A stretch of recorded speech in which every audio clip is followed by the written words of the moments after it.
আমার ফিজিক্স বাংলা সবসময়ই এটাই সাজেস্ট করবে এবং আমার ভাই বোনদের সাথে এভাবেই থাকার চেষ্টা করবে যে আমরা যারা দুর্বল কেউই নই, কিন্তু আমাদের সবারই একটা ক্যাপাসিটি থাকে যে কেউ বেশি পড়া মনে রাখতে পারে, কেউ বেশি পড়া মনে রাখতে পারে না, হুট করে পড়ার পরে আবার ভুলে গেল। এই বিষয়গুলো তো থাকেই আমাদের সবার মধ্যে কম বেশি। তো আমার ফিজিক্স বাংলা সবার পাশেই, যে দেখা গেল যে হঠাৎ করে মানে অনেক পড়েছে কিন্তু পড়া মনে রাখতে পারছে না, ইউ আর অলওয়েজ ওয়েলকাম।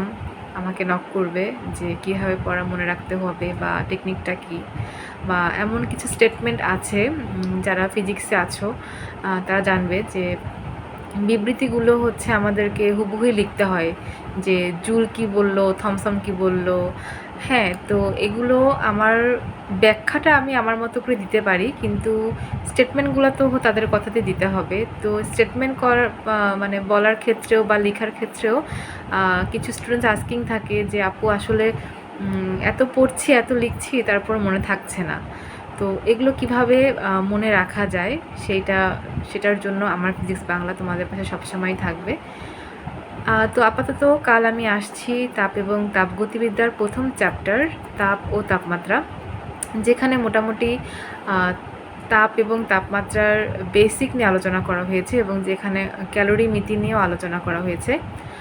আমাদের মূলত জাতীয় বিশ্ববিদ্যালয়ে আমরা যারা পড়াশোনা করছি তাদের একটাই সমস্যা হয়, আমি পড়াতে যেটা ফেস করি সেটা হলো গিয়ে প্র্যাকটিসের অভাব। কিন্তু তাদের মধ্যে একটা জিনিস আমার খুবই ভালো লাগে, তোমাদের মধ্যে আর কি, যে ভালো কিছু করার ইচ্ছা। তো এই ইচ্ছা শক্তিটা সবসময় রাখতে হবে। যদি ইচ্ছা শক্তি রাখতে পারো তাহলে দেখবে যে কোনো কিছুই তোমাকে আটকাতে পারবে না।